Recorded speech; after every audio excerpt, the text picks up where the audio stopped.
Hi and welcome to another episode of the Nordic Growth Podcast.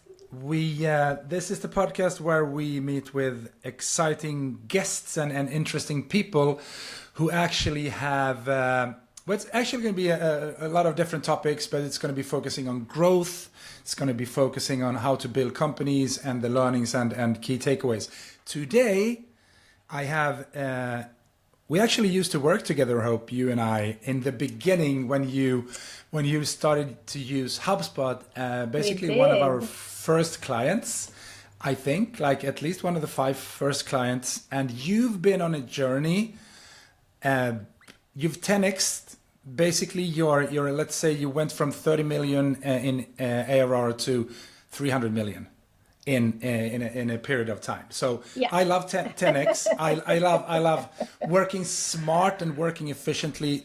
So the focus today is going to be basically picking your brain and hopefully give the listeners and the viewers kind of a playbook and what not to do and the mistakes you made and to help other companies growing not to make the same mistakes. But before we jump in, I'm going to hand over to you and give you a couple of minutes to introduce yourself for the ones who might not know who you are, your role and the company CatalystOne you represent, and then we're basically going to jump into the podcast. Great. Yes, so at least I will try and share my experiences. I'm not sure if it's a playbook, but at least it's my personal experience. Yeah. So as you said, my name is Hope. I'm a passionate marketer. I love working with marketing, people, technology, and growth.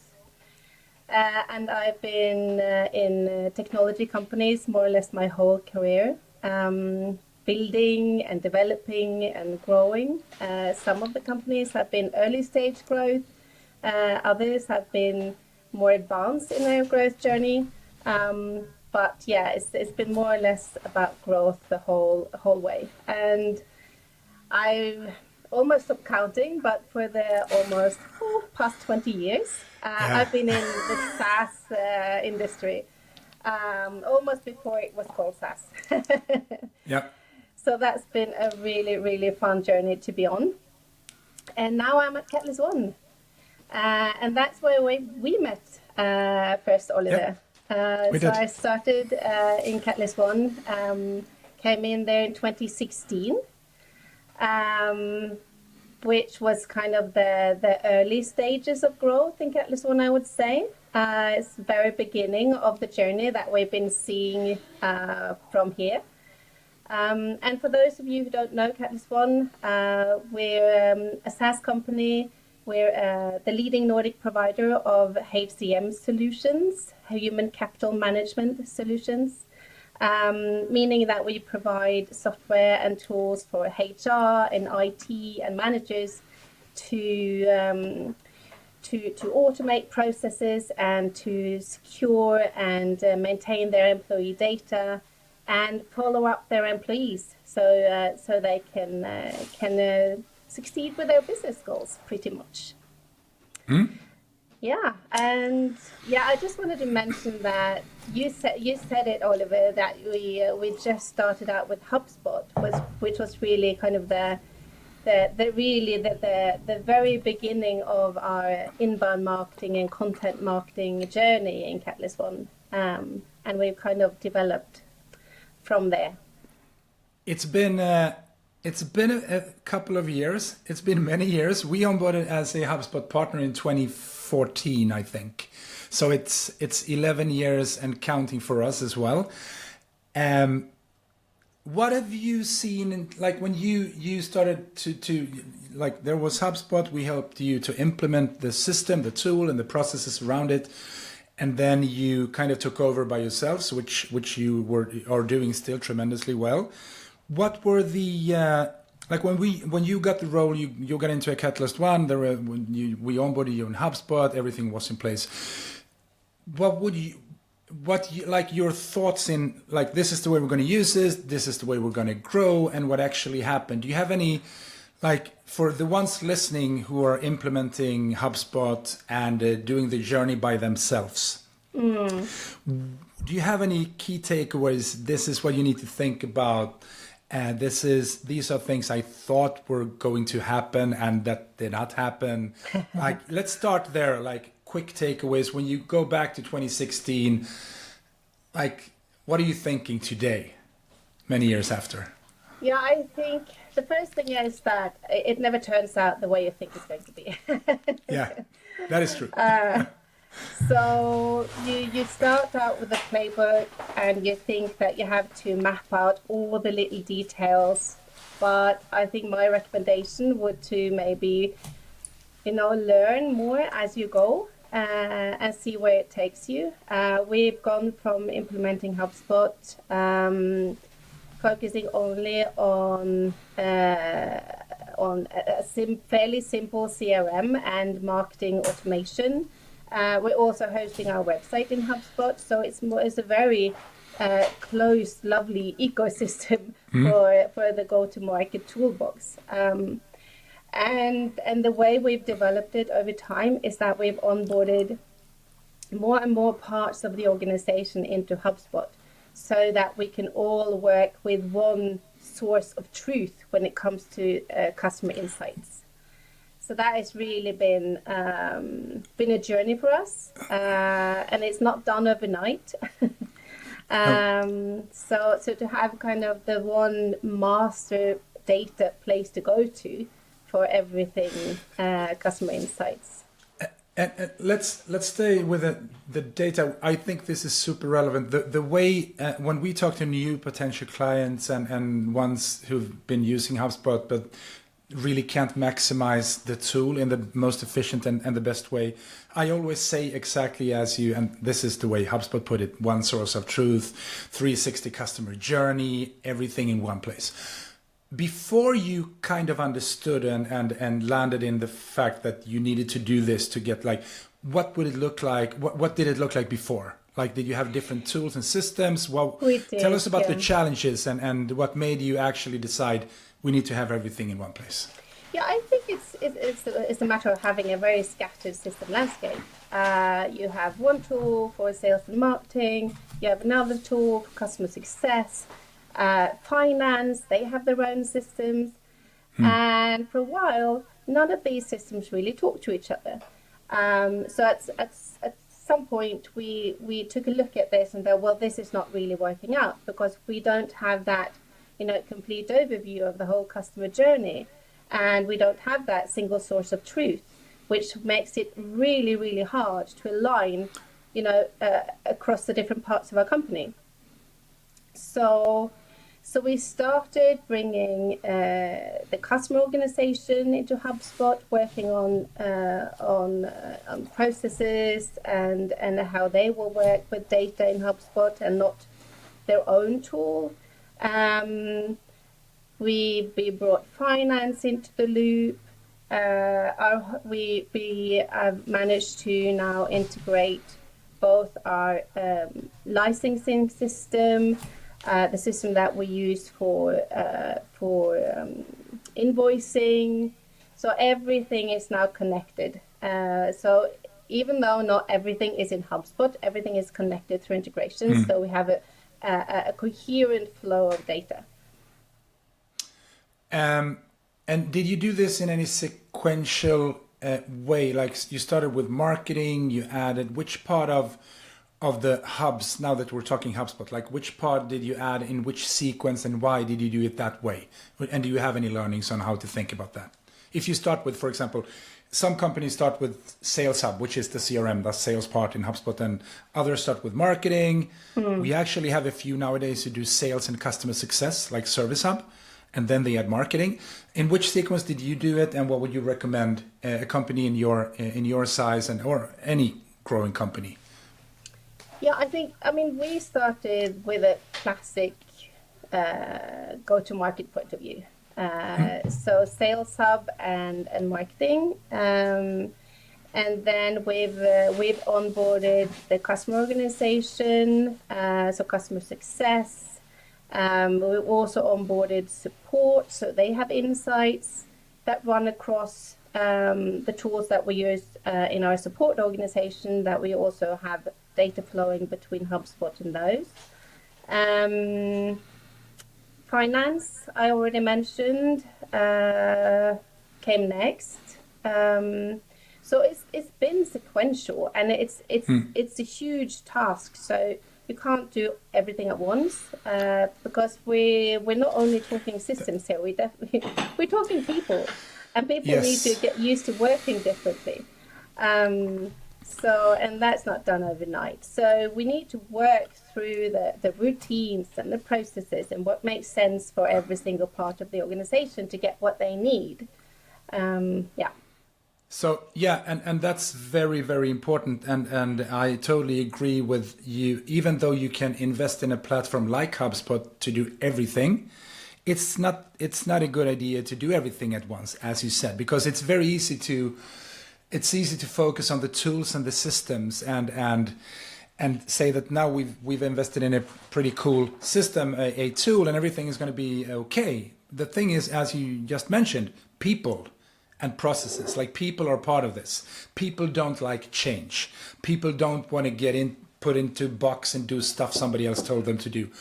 And so let's give us a bit of background story in terms of how do we get people and focus on the marketing organization, like that's your organization. How do we get marketing people to adjust and to accept the fact they're going to be part of a process and a growth engine? Like, do you have what's your experience there? Like, did you make any big mistakes in the beginning? You thought this was the way to do it, and then you eventually learned something.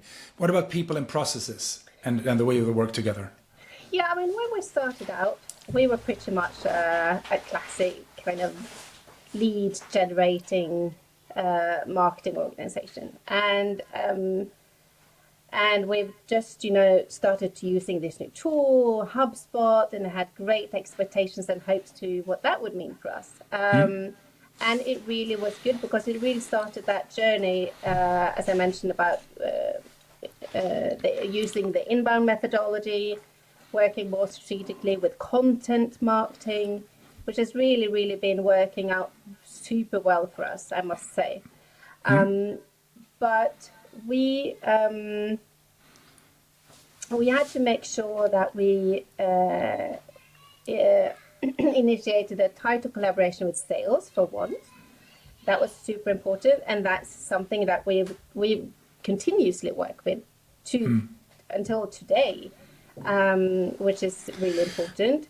But also we had to kind of make that transition from being a lead generating organization to being a more strategic go-to-market focus, right?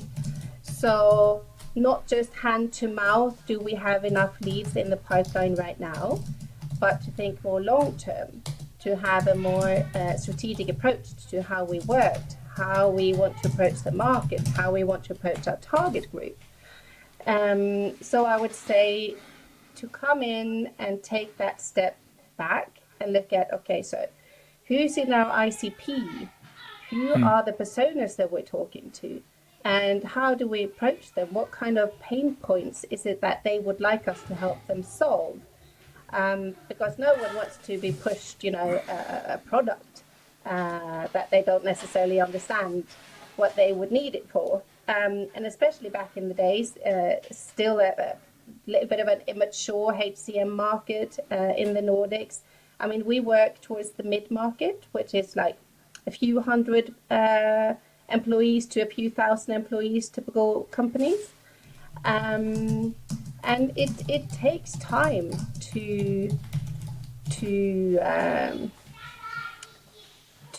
kind of make an impact in the market, to build a brand, to have a voice, to build trust. Because no one wants to buy anything that's an investment of maybe 10, 15 years into the future that will impact every single one of their employees if they don't trust who they're buying from, right? No, I totally agree with that. It's all about trust, and from 2016 and until today, this has become even more, in my opinion, even more important. If you don't trust companies and specifically individuals working at those companies, it's going to be super hard. everything is so transparent today. We have the rise of AI, which gives us even more tools and opportunities to find out more about companies we're going to work with or we don't want to work with. In terms of lead gen and brand and qualified leads and everything everybody talks about, how has that changed from 2016 until today? What would the lead gen or go-to-market strategy look like then, and how have you adjusted to the new way of communicating, basically? And I think that's one of the really tough ones, Oliver. I think we still use I would say kind of a classic inbound methodology. We use the typical KPIs that you would recognize in the inbound marketing funnel. But what's changed is how we qualify those leads and MQLs, and how much more tightly we work with sales to do that, to have an understanding of what actually qualifies a lead and what doesn't, to ensure that we are not a machine that creates leads and creates attention in the market, and then at some point down the road it stops. I think one of the kind of tricks that we've used, I don't know if I call it a trick, but at least a tool, is that we use the number of new sales deals that we create in HubSpot, which is really a sales KPI. But for many years now, we have also used that as a marketing KPI.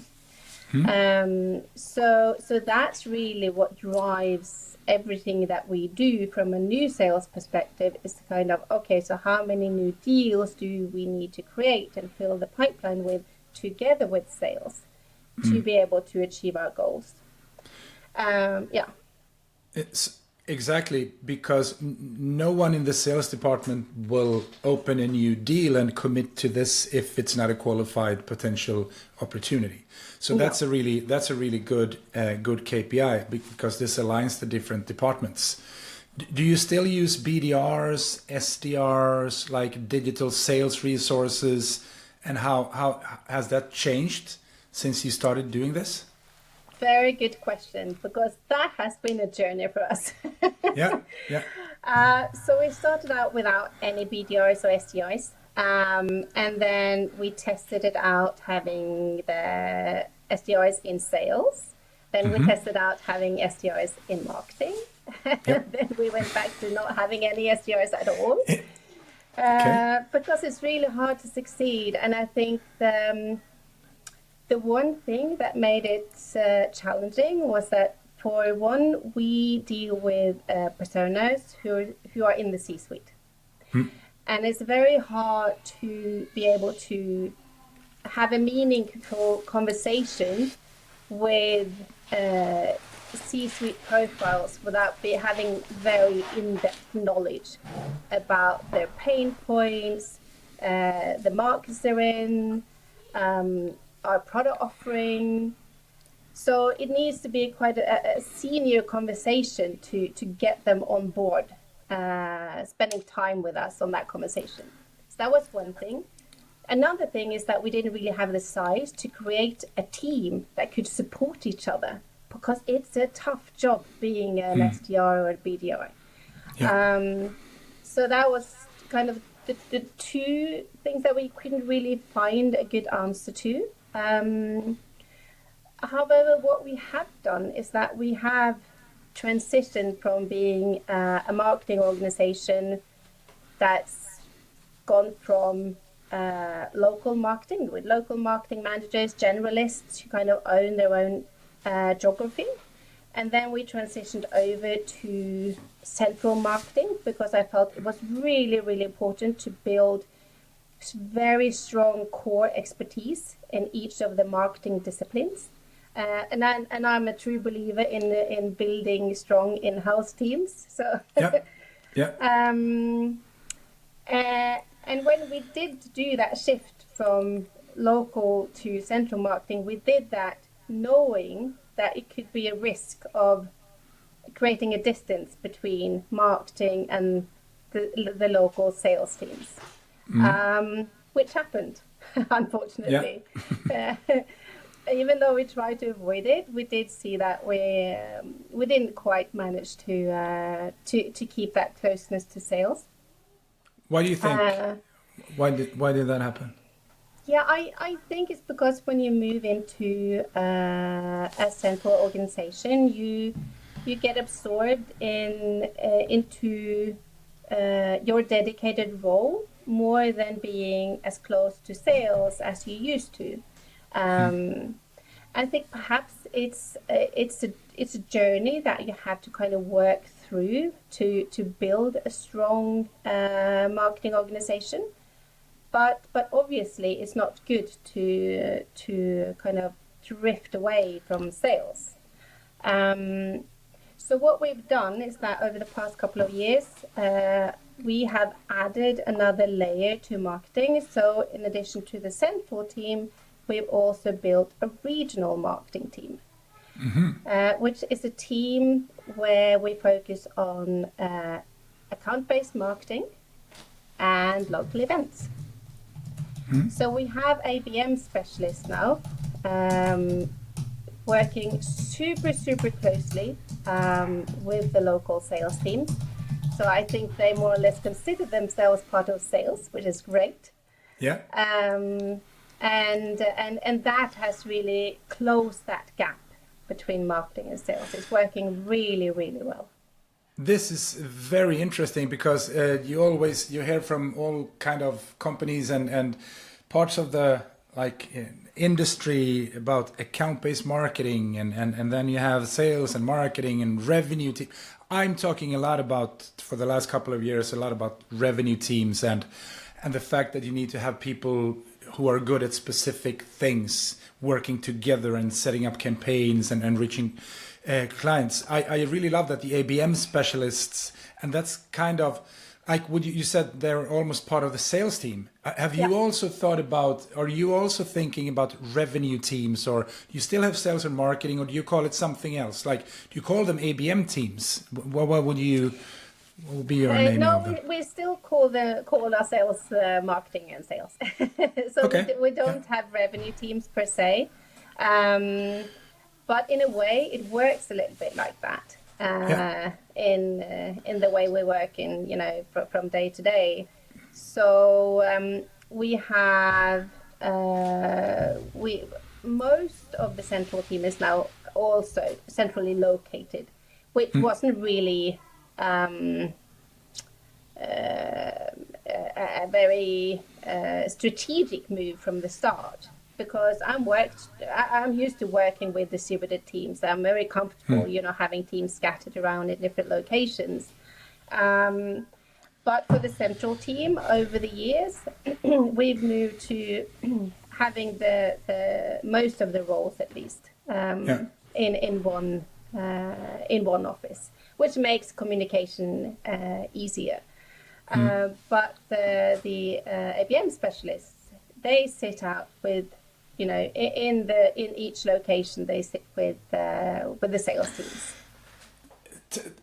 Tell me a bit more about the ABM specialists. What kind of role descriptions do they have? What do they do on a daily basis? How do they contribute to the overall revenue and retention of and anti-churn and everything? Like, what are their roles? I'm super interested in listening a bit more about what they do basically on a daily basis. Yeah, so they are. Oh, pardon me. That's fine. So, basically, they are only focused on new sales. So they don't address, at least for now, the whole customer life cycle, but only until we actually sign them and get them on board. So a profile would typically be a strong digital marketeer who's very sales oriented, very commercial, who's very target oriented, who's driven by having the same kind of targets as a sales organization does. And who likes digging into the details, I would say. Yeah. Who likes looking at data, who likes, dissecting the target group and help sales in segmenting the database into, tier 1 accounts and tier 2 and tier 3, and discuss with them how to approach these different segments in different ways. So in essence, what we've done is that we've each of our sales executives, they have a number of tier 1 accounts who get, the VIP treatment. Yeah. Who we really know really well, and we tailor messaging to. And then we have a larger group per sales executive in tier 2, who also receive kind of targeted campaigns, but not as tailored as tier 1. And then in tier 3 is kind of all the rest of the accounts in our ICP. And the tier 3, would they be almost fully automated? Yes, so they would typically be targeted by our inbound marketing machine. And that's the machine that, keeps working for you day in and day out. That's kind of the fundamental part of our inbound machine, and also to a certain extent, how we work on our branding, because that's also where we distribute our thought leadership content. What would you say is the difference between brand and lead gen? Well, it's a good question, because what we see is that quite a lot of our thought leadership content, which we also very much use for branding, that's how we build our brand, by sharing knowledge and, being visible out in the market, is also what generates the first touch leads. So it really goes hand in hand. We do very, very little of what you would call pure branding. So pretty much everything we do is lead generating. That's a good question answer. That's the way I think about it as well, because it's getting harder to differentiate between brand and lead gen. Great minds think alike, Oliver. They do. They do. And also, I find it harder to differentiate between marketing and sales as well. And for every single month and year we move into the future, it all becomes like, I tend to say that a good marketer, and you mentioned that for your ABM roles, good marketer has a commercial focus. It's a marketer, and marketing has a lot to do with brand, has a lot to do with feelings, making people feel and experience things, to make a decision, to get to know your brand, to trust your brand. Good salespeople understand that marketing is really the heart of getting clients today. In this digital, moving more and more into AI, people are like, they're going to be digital, they're going to find answers to their questions. You need to be there. And I also have in terms of advertising, we can talk about that as well. I'm seeing that the way we used to do Google ads and LinkedIn ads, it's not as efficient anymore. I would recommend to use that to get your brand out there and maybe not track the metrics as we did in 2016. Yeah. However, if I have a podcast like this one and I want people to know about the podcast, I'm totally fine to know that people can see that there is a podcast. How would I be able to track how many deals I've closed because somebody listened to this episode? Pretty much impossible in many cases. But if we know that we're doing good things, like we're doing, in your case, you're doing ABM campaigns, you're building the brand, and 1 or 2 quarters down the line, your revenue increases, your churn decreases. Apparently something, you were doing stuff really good a couple of quarters before. So what do you think about that? Because when inbound marketing was a thing, when it started, like when you onboarded with HubSpot, it was all about metrics and tracking and conversion. I had so many discussions with marketing managers, CMOs, where they were pushing, like, we had 500 leads and the salespeople are not closing anyone. They're so bad at selling. We've done our part and they're not doing their part. It was kind of it was going from sales has all the power to marketing has the metrics. You're not closing what we're giving you, and obviously, as we know, both of us, and probably the ones listening as well, the leads were not bad and good enough because we hadn't defined the quality of them. So what's your thought about the metrics we used then, the way we work with sales and marketing, and what we're doing today? What would be the main, if somebody started today? Yeah, I think that's a really tough one, because I mean, my instinct really wants that everything can be measured and counted. Of course, I love data. I'm the same, but like, is that actually what reality looks like in 2025? No, I think you're right, because it makes it difficult, because people tend to gravitate now more and more towards channels that are more difficult to measure, right? Exactly. And that's kind of a tough one, because I mean, we're all on a tight budget, right? And you want to spend your kroner or your pound or your euro the best way you can. Yeah. So you really kind of want those insights, like, okay, so where is it I get the most bang for my buck, right? But I think we more and more also, and we're not moving away from being data-driven. I think we're moving more and more towards being data-driven in some areas. But we also, to a certain extent, have to trust our, our gut feeling when it comes to, okay, so we see that is working, right?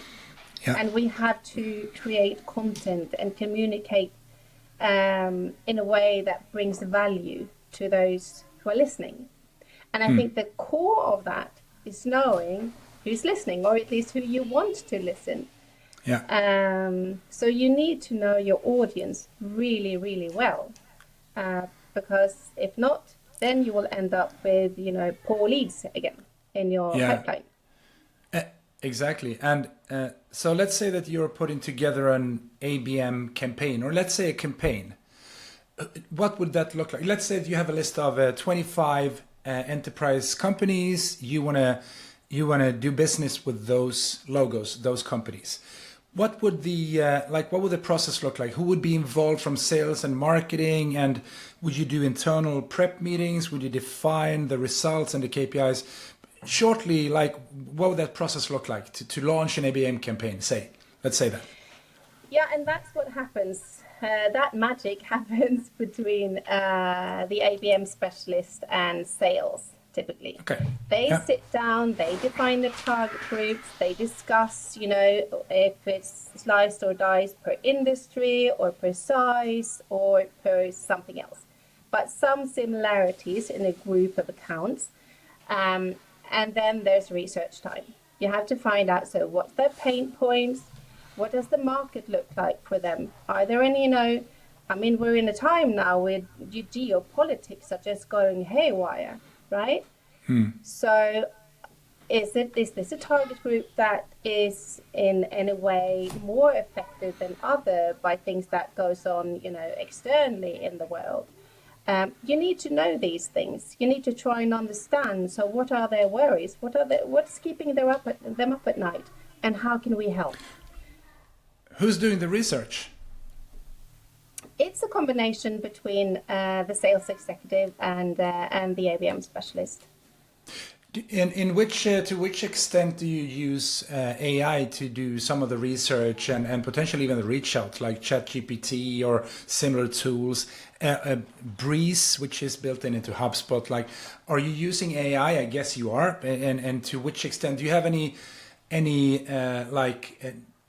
this is a good way to use AI, this is a bad way to use AI? For the ones listening who are maybe just embarking on the journey you've already done, what would be the key insights to give them in terms of like launching an ABM campaign? We have AI.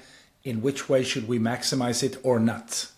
Yeah. So I mean, obviously this is on everyone's agenda these days. Of course. How you can maximize the potential in not just AI but tools in general to work smarter. Of course. And I think when it comes to AI, I think there's so many tools out there for marketing that you can't just begin and work your way through, but rather, okay, look at what is it that we spend a lot of time on that could potentially be automated or at least made easier.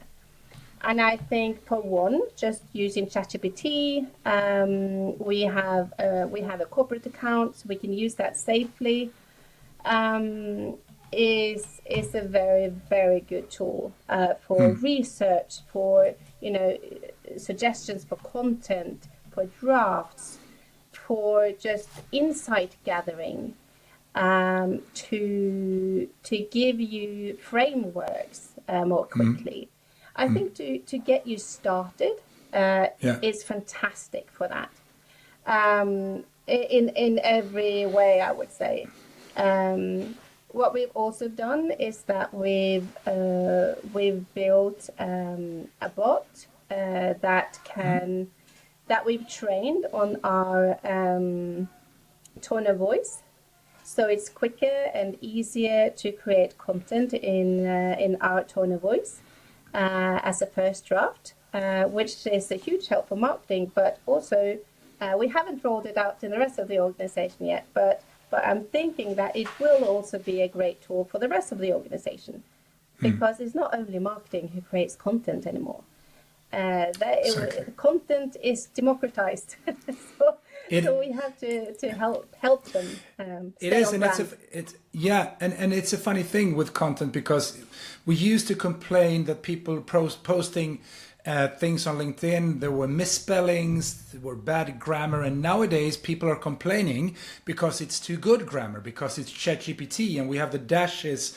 People find out that this is AI, this is so bad, and I'm like, is it really bad that people are now communicating with the help of systems and tools, but in a correct grammar, and as long as you use your own tone of voice and you add stuff and you use the tools to your advantage, I think it's a good thing. But people are like, I actually had a podcast with, you might know Marcus Sheridan.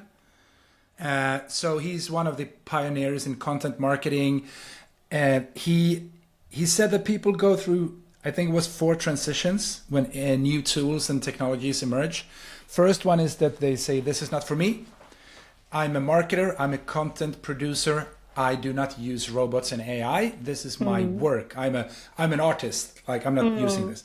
Then they start heckling people and making fun of people using tools because, hey, you don't know how to write, so you're doing this, and they're having a laughing time.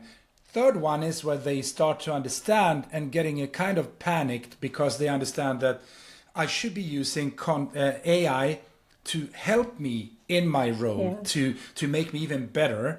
And then the fourth one is when they understand they lost the race and they're being replaced. Exactly, I think those 4 steps are really interesting. And many companies today, my experience is that they're basically maybe in phase 2 or 3, but like, and also many of them, obviously, this is not for me. I don't know how I should use this. So, and the segue from what I just said into my next question would be, your role as a SVP marketing or CMO, how has that changed from 2016 until today? So if somebody embarked today, let's say somebody recruits me as a CMO for a company, in which way has that role changed from 2016? Quite a lot, but can I just comment on the AI? Yes. Because I find that super interesting, because I'm a bit torn on that one. Okay. Because I think content creation with AI is fantastic up until a certain point. Because going back to the trust and building relationships with your audience, you need to show who you are. So I maybe I'm old-fashioned, I don't know, but I do think that there's a little bit of a human touch needed to. AI can take you to a certain point, and then you have to refine it, to make it your own, to make sure that it really communicates who you are as a brand, that you're able to articulate your knowledge and your insights. So I think my hunch is that will become even more valuable going forward, that you have that knowledge and you share that knowledge and you show your customers and your audience and your market that your expertise is built on being present in the market and not just through being great at prompting. Exactly. And this is what happened before AI became a thing, like maybe 2-3 years ago. Like when salespeople are sending automated emails, they use tools and they kind of mass email people with the same message, no personality at all, and then they eventually get some meetings, but they burn like 80% of the market because it's so automated and everybody knows it. And I always say this, just because there is a tool or a technology, that doesn't mean that you have to use it full out 100%. What you're saying, I totally agree with also, that use it to your advantage, but we can't use the human touch, and that goes for every single tool we're using. We should use AI, ChatGPT, image generation, like AIs, whatever it might be, to an extent, but not all the way. Because if we lose the tonality and the brand, who we are, it's all going to be. It's even more important today to stand out from the crowd than it's been before. It's also going to be very generic. Everybody's going to be a perfect writer. Everybody's going to do perfect like writing. It's going to be super professional, really good. And I think that's really interesting, because when people spot AI generated text, it's because it's perfect. It's not flawed. Exactly. Us people, we are flawed. Exactly. No, that is true. And when I'm in philosophical discussions, maybe with a glass of wine or two with my friends, this is what I say. I say that what's going to make us survive as a human race is that we are not perfect.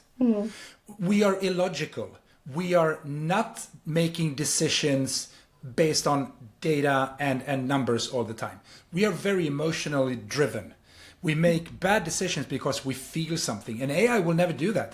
And AI will actually, if you put a sales AI and a purchasing manager AI, they will close the best potential deal ever. And you, as a salesperson, you will never hear a client say, I love everything you did, but it doesn't feel good. And AI doesn't do that. And we can use this to our advantage when we're communicating as well. Like misspelling words just because we can misspell words, and it's going to be, oh, this is kind of like, this is taking it to the extreme. But I totally agree on what you're saying. It's going to be a superpower to be personal. And I think that, like, let's use copywriting. Say we have 10 copywriters. We have 8 of them being pretty standard.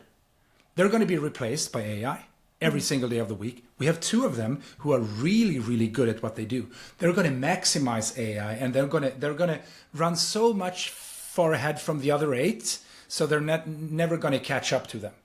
And those jobs might definitely be at risk. If you're a standard general person who doesn't want to stand out, you're going to lose your job. If you're kind of looking forward and seeing the opportunities in using these tools and this technology, you're going to be ahead of the pack. So sales, same thing. Even before AI became a thing, I've always said when I'm talking to sales teams and companies and organizations that we're going to need salespeople more than ever in the future, but we're not going to need as many. The ones who are going to be relevant are the ones who are going to be ahead. Yes, the best ones. And what do you think about that? Do you agree, or do you like, what's your take on that? I think that that kind of is a good segue back to your question about what's changed with the CMO role, and I think what's changed with most leadership roles, I would say, pointing to what you're saying now, people.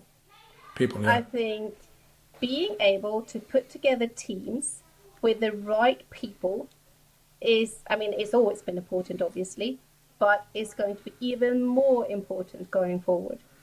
To have the right people who understands the motivation, your ambitions, where you're going, who come to work and are super dedicated, not because they only have a skill, but because they understand what you want to achieve. Yeah. And what's more important, though, is it like, do you want to have people who are really technology savvy, or people who know how to communicate, to build communities, to strengthen your brand? Or does it have to be a combination? I think it needs to be a combination. Yeah, I really do think so. I think you need those relationship-focused people, because I truly believe that at least in our industry, people invest in technology that's going to be with them, and they're going to work with us for years and years and years.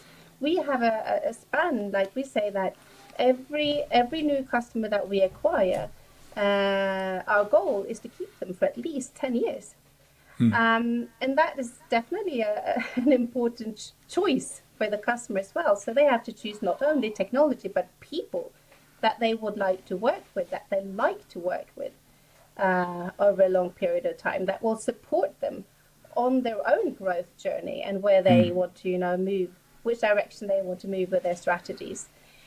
And you need people focus to do that, but obviously to be able to scale, you need the right tools, and you need that technology focus as well. You need to be tech savvy. I don't think you can just bury that and say, well, that's not me. I think we all need to be tech savvy.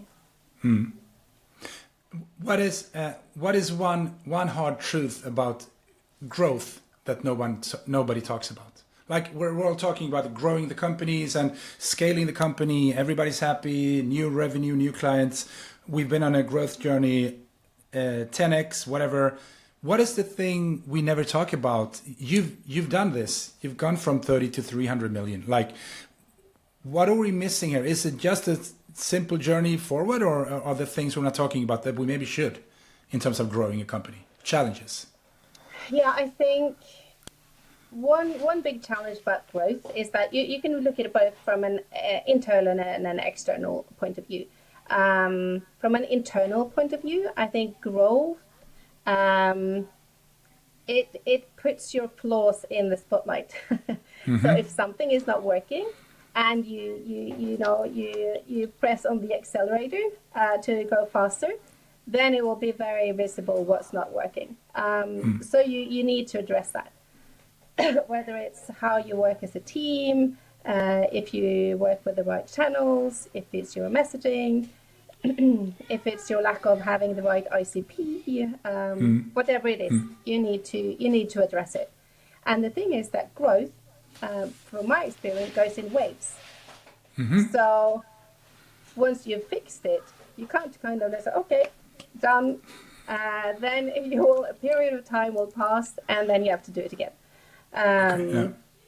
So you always have to adapt to where you are on your growth journey. And is there any kind of, is it when you've grown to a certain amount of, let's say, ARR or revenue, whatever it be, then it kind of stalls and then you go up to the next one? Or are there any signs that we've kind of reached the first growing part of the business and then we go down again, and then we need to, like, do you have any, can you remember then when we were 50 people or 200 people, or like this is when it started to be even more complicated, and then when we went through this we went up to the next tier or the next level? Do you have any insights on that? Yeah, I don't think I can kind of hook it onto a certain number per se, but I think you get to a point where you, first of all, you feel the need for more structure, and because you're growing as a company, you're more people, internal comms changes. You can't just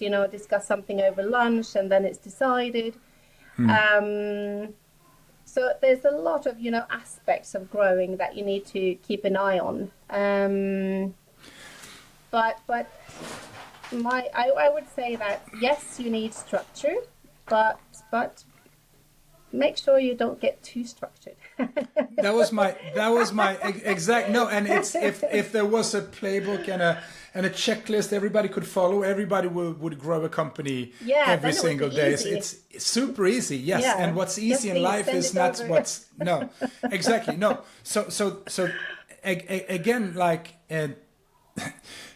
If you would, let's say that we have somebody listening, a newly assigned CMO, a new company, and she or he is going to grow the company. What would you focus on for the first 90 days? A new CMO role, new company, focus on growth. What would be the first 90 days focus areas for that person from your perspective? Yeah, I think there are at least three things. Maybe I'll come to think of a couple of extra, but at least three things. So the first one, you really need to nail your ICP, your ideal customer profile. So who are your customers? Who are you going to be the best of the best for? Because you can't do everything. You can't be perfect for everyone. So you have to ensure that, okay, we are going to target this group. It could be that we will deviate a little bit here or a little bit there. That's fine. But you have to be razor sharp on who you're perfect for. And then you have to understand the personas. So what are their challenges? What kind of troubles or, difficult situations are they in that they need help resolving? Because no one is in their market just to buy a tool. Everyone has it. We all have enough tools. Yeah. But we have problems that needs to be solved, right? So to be able to understand that and to be able to articulate, okay, that's interesting. Let me see if I can understand your challenges, and perhaps I have a solution for that. Then people will start listening. So that's two, I think. Yes, ICP and personas. And the third one is how you build that insight. Is to talk to the customers. Tag along in sales meetings, in conversations with existing customers, and try and understand. Okay, so what were their pain points? Why did they choose us? Perhaps even go visit someone who didn't choose you. And understand why they chose something else, or chose not to go for anything, because that's the reality that it's not either win or lose. In many cases, it's just a case that's gone away. They choose not to do anything. Yeah. That's mostly the reason why we lose deals, is because it becomes too complicated for the client. They don't see the value, and they it's a decision fatigue. It's let's not do anything at all because we don't have time. So many other projects, we're not getting and internal stakeholder discussions on the customer side as well. Maybe two of them are ready to sign, and then you have one or two who are not in the game at all, and they don't understand why they should do this, and so it all falls through the cracks. Totally agree. Yeah, and I think understanding this and reducing the barriers for the customers, it's really important. Do you have internal sales and marketing meetings on an ongoing basis to discuss these things with clients and stuff? Yeah. Have you always had that, or was this kind of part of the growth journey? Do you mean meetings with the sales? Yeah, no, sales with the and marketing together. Yeah, we do actually. We have, with the ABM specialists, they obviously have discussions with sales every day. Because they pretty much sit with them. But we also have something that we call lunch and learns with sales. So those are quarterly lunches where we just, gather the teams, and we have a loose agenda.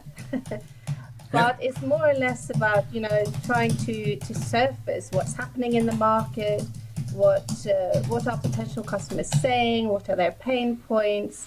Marketing can kind of air ideas and discuss messaging and hear if that resonates well with sales experiences. So it's a really good way of just open up for discussion. And sometimes we have something very concrete that we want to discuss, and other times we just have a kind of a loose conversation. And that's such a simple thing to do. You could have lunch and learn. You could have weekly meetings or quarterly, as you have. At least sometimes sit down and talk to one another. And so many companies are not doing this, and they still have the challenges we had in 2016, where they're not talking to one another because they don't understand. It's like a bad relationship. It's like your wife and you.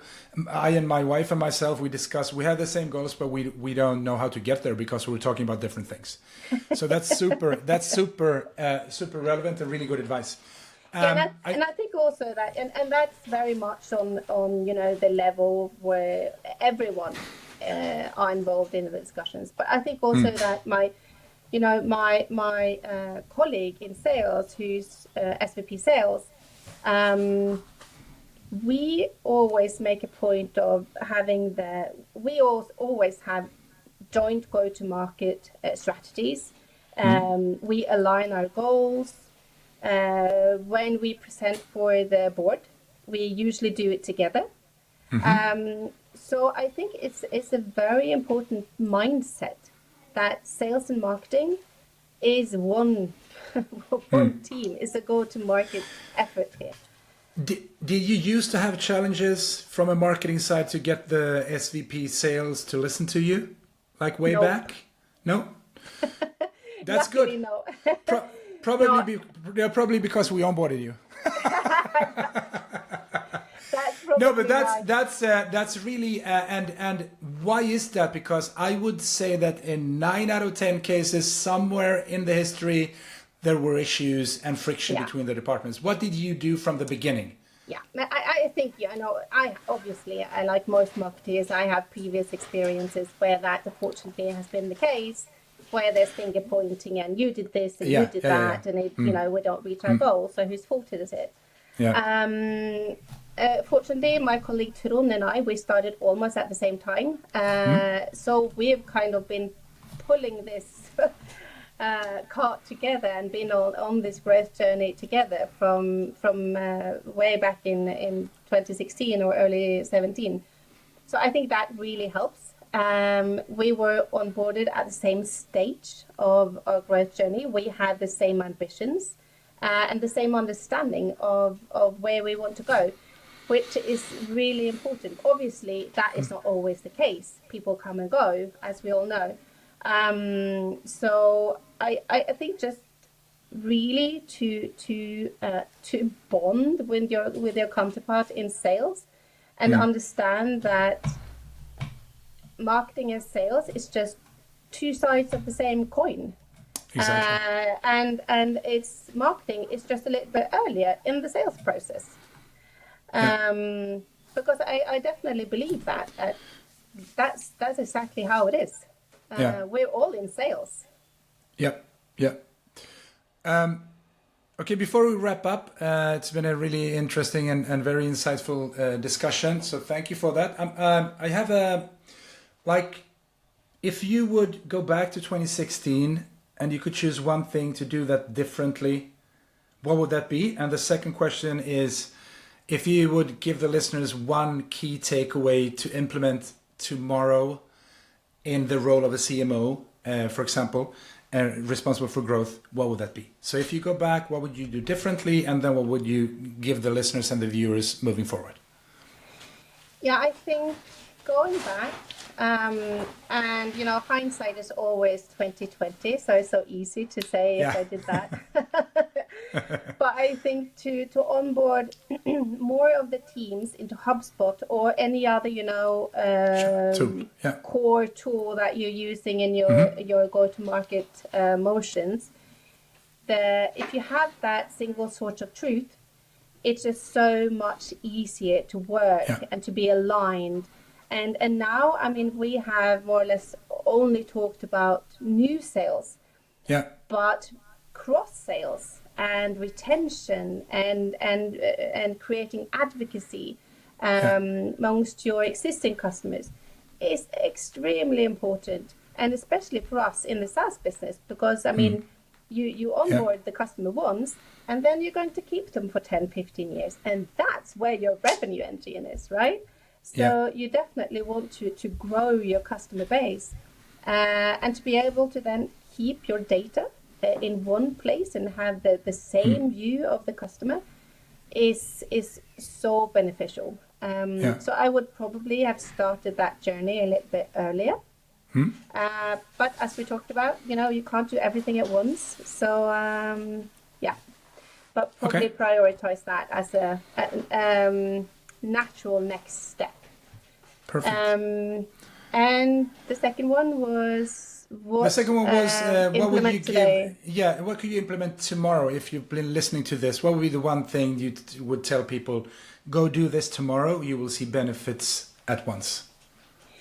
Only one thing. That's probably it's just so different from company to company, because we have very long sales cycles. We have a typical kind of